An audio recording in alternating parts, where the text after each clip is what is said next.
We are joined by Major General Patrick Njabulo Dube, SANDF Chief Director of Force Preparation. Major General, thank you for being with us. Have the families now been informed of those 6 who were killed? They must be devastated. Yes, the family members have been informed, and they were issued also perished through this incident. All right, Major General, your visual was frozen for a while and we couldn't hear properly. My question, I didn't hear your response fully. Have the families all been informed? Have you released the names of the 6 people killed in this tragic blaze? Yes, the family members have been informed. We have also issued a media statement with the names of the members that were deceased through this incident.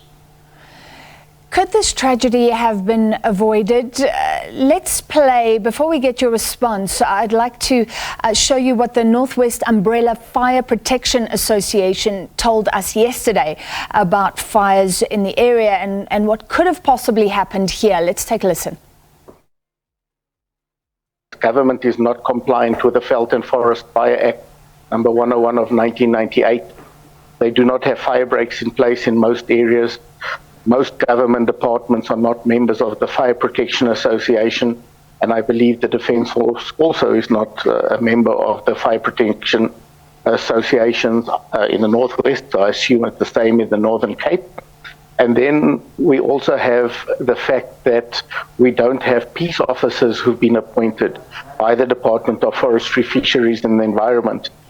People have been trained, but we've been waiting since February to have our appointments done. Had this been done, I believe the Northern Cape Umbrella Fire Protection Association and their local FPAs would have been able to go out and give compliance notices to people who are not compliant. Major General, can you respond to that? Were there fire breaks around this base? Were you complying with the Veld and Fire Act? We have been conducting exercises in this South African Army Combat Training Center for a number of years. Within the range itself, there are fire breaks, which whenever we are about to do exercises, these fire breaks are attended to. The very same thing also happened this time around. Now, if you look at the magnitude of the fire, this one, I must say, it really did overwhelm us. We did everything. We've got firefighters within our range because we know in most cases there are fires that would come out. It's not for the first time that we have fire. We have managed in the past to contain it. Some of the fires would be coming from outside, and along our fences, there are fire breaks. But you look at the flames that were in this fire, it really did overwhelm us, even though we took all measures. All right, thank you. We have a shaky connection, but I'd like to throw in one more question if I can. The Gift of the Givers saying it's stepping in to help SANDF members who have lost everything. There are survivors who had to obviously just take what they could or the clothes on their back.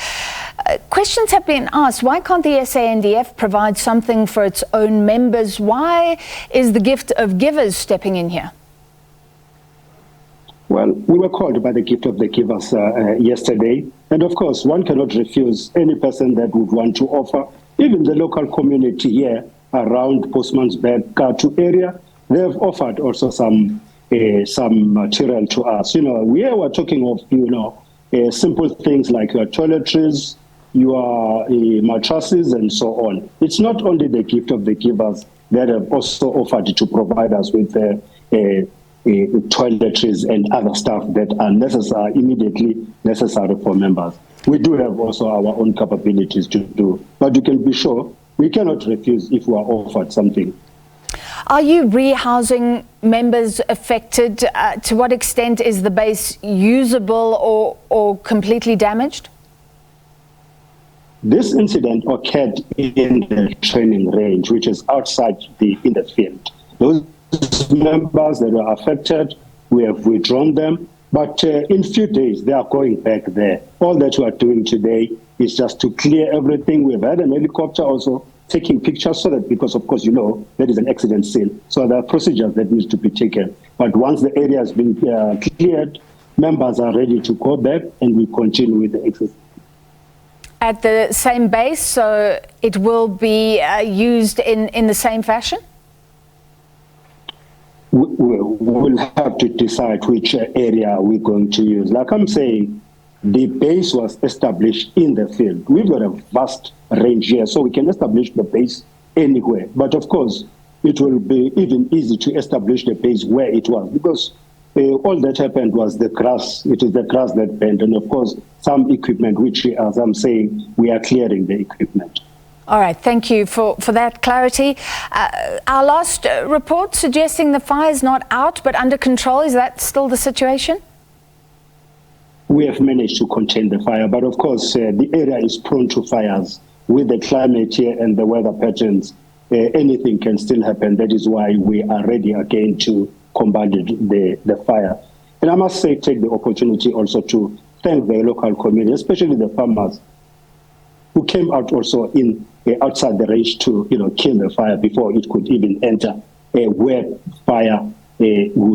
we saw that there might be potential fires.